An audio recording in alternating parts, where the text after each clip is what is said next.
So, I've been playing Risk of Rain 2 for a while. I remember when the final stage was a straight line to the final boss. I remember when scrappers weren't in the game. I remember when Sundered Grove was an exclusive stage for the Google Stadia version of the game. Honestly, I wouldn't be upset if it stayed on Stadia if it weren't for the fact that it has one of the best tracks in the game. I started playing the game back in 2019, meaning I've been playing the game for half a decade, and yet I still love it.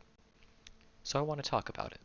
Risk of Rain 2 is a roguelike third-person shooter where the enemies constantly get stronger over time, so you need to make sure you're looting enough without spending too much time on each stage. If you spend 10 minutes on the first stage trying to grab all the items, then the enemies will destroy you once you reach the second stage. But also if you try to rush to the exit without grabbing any items, then you won't stand a chance against the boss. You're in a constant arms race with the enemies, and it's very easy for things to snowball either way. In every stage, there is a teleporter you have to find and activate. Once you activate it, you'll have to fight a boss while charging the teleporter. It takes at least 90 seconds to charge the teleporter, and it'll take longer if you leave the charging zone, or if you take a while to kill the boss, so keep this in mind while planning a route through the level. One thing that makes the game unique is that every item in the game stacks, so grabbing multiple copies of an item makes it more powerful. This makes it so items grow in power over the course of your run, meaning an item that gives you a 10% chance to crit can end up giving you a 100% chance to crit. Every item in the game is placed on a tier based on its strength and rarity. White items are your most common and most basic items. They have very simple effects like increasing your fire rate, and are easy to stack because of how common they are. Green items are the uncommon items. They're stronger than white items, but still common enough that you'll be able to grab a couple stacks within a run. Red items are the strongest of the normal item types, but also the rarest. It's very rare to stumble across a randomly generated red item chest. Most often you'll only get these through special means, like the legendary chest that is guaranteed to spawn in Abyssal Depths. Because of how rare red items are, it is very unlikely you'll be stacking them in a run. Boss items are a special type of items that can't be gained through normal means. They randomly drop as a reward from killing the teleporter boss, putting them somewhere between green and red items in terms of rarity. Some of them are very powerful, while others just make me wish I got a green item instead.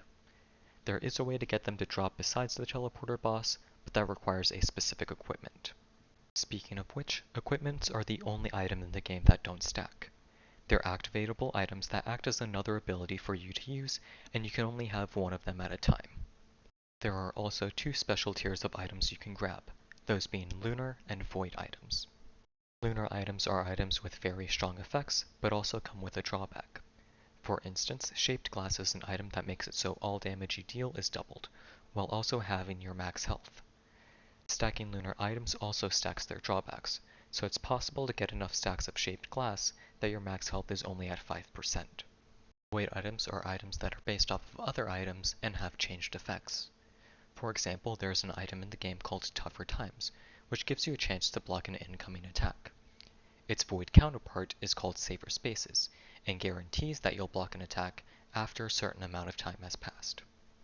Whenever you pick up a void item, any stacks of its original counterpart get corrupted into that void item. So when you pick up Safer Spaces, any Tougher Times you pick up or already have will be turned into Safer Spaces. As the game goes on and difficulty ramps up, tougher enemies will begin to spawn, such as Elder Lumerians and Brass Contraptions. These guys demand your full attention and can easily end your run if you don't give them the respect they deserve. You'll also notice a lot more enemies spawning as elites. Elites are enemies that have more health than their normal counterparts, hit harder, and can inflict you with certain debuffs or buff other enemies. Blaze elites burn you to deal damage over time, Frost elites slow you down, Overloading elites attach a blue orb to you that acts like a sticky bomb, and Mending elites heal enemies within a certain range of them. Mending and Frost elites aren't too bad, but an Overloading or Blazing elite can do some serious damage, and they'll usually be your highest priority targets. Unless of course you hear this. That sound means a Malachite enemy just spawned in, so drop everything you're doing and kill it before it kills you. The biggest learning curve to Risk of Rain is how you manage your time.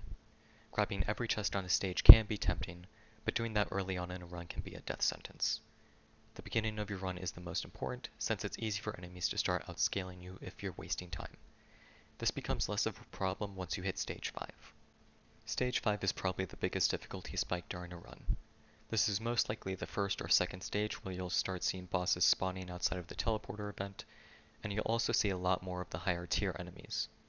If you're able to get through stage 5, then you get to choose between going to the final stage or looping your run. If you choose to loop your run, you'll be sent back to the first stage. The difficulty level stays the same, and you get to keep all your items. You can do this as many times as you like, letting you infinitely increase your power. This can result in runs where you can kill every enemy on the stage with one single attack. Looping is such an amazing design decision, and if the idea of infinitely growing in power to the point that you're destroying an entire planet's ecosystem isn't enough to sell you on the game, then I don't know what will.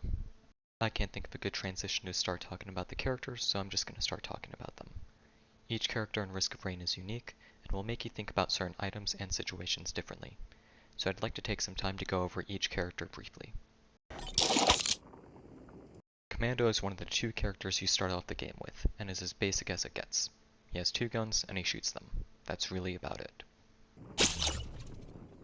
Huntress is the second of the two characters you start off with. She's the squishiest of the cast, starting each run with only 90 health, but she's the only character who can sprint while firing. This combined with her blink gives her some good mobility to make up for her small health pool.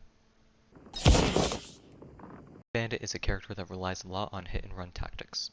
He can turn invisible and has a melee ability that causes a pseudo-bleed effect on anything you backstab.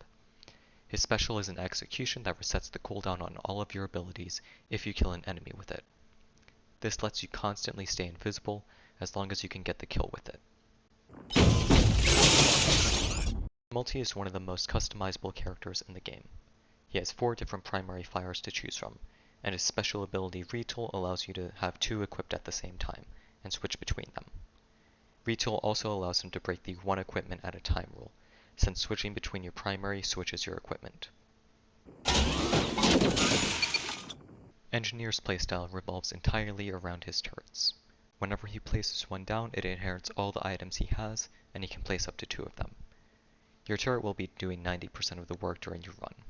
The only 10% of work you do is putting them down and picking up items for them, so you'll want to be sure to grab items that help them out and make sure they stay alive at all costs. Artificer is basically a mage. If you want to get good with her, you'll need to make sure to manage her ability cooldowns. And really this just boils down to not throwing everything you have at one single enemy. Mercenary was the first melee character added to the game. He has good mobility and is the only character in the game who starts off with a double jump. He can also apply a unique debuff called Expose. Whenever he hits an enemy who is affected by Expose, all his ability cooldowns are reduced by 1 second. Some of his abilities also make him invulnerable, which you'll definitely need if you're going to be within melee distance of an Elder Lumerian. Rex's kit is built entirely around his health. He has strong abilities that require a percentage of his health every time he uses them, but he can also heal with some of his abilities. If you're playing as Rex, you need to constantly keep an eye on your health, since you can easily put yourself in a place to be one-shot if you're not paying attention to it. Loader is the second melee character in the game, and is easily the most fun out of the cast. She has the highest mobility with her grappling hook and charged punch, which makes it possible to cross the entire map in under 10 seconds.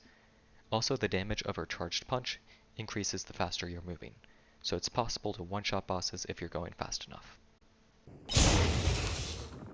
Agrid is a half melee, half ranged character who specializes in poisoning enemies.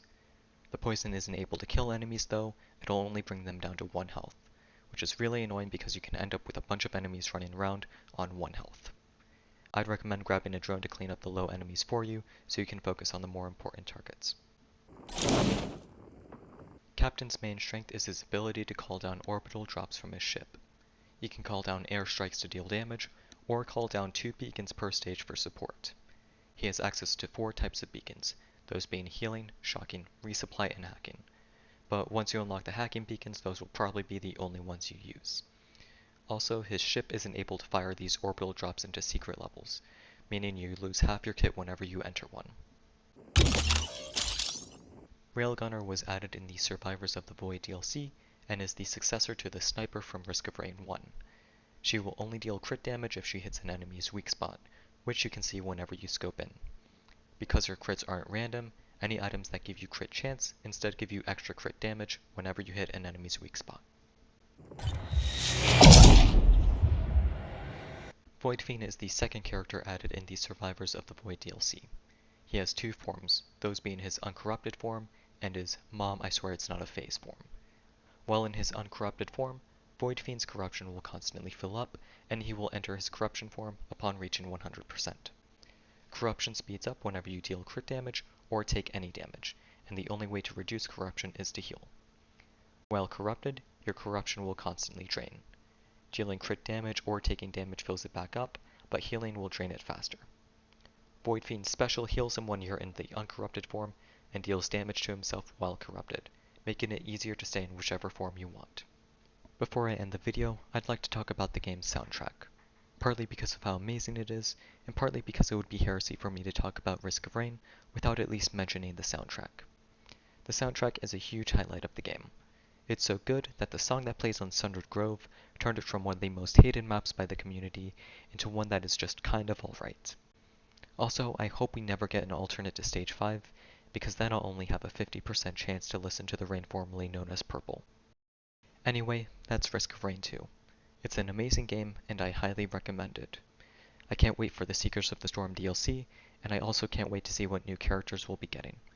That's really all I had to say. Thanks for watching.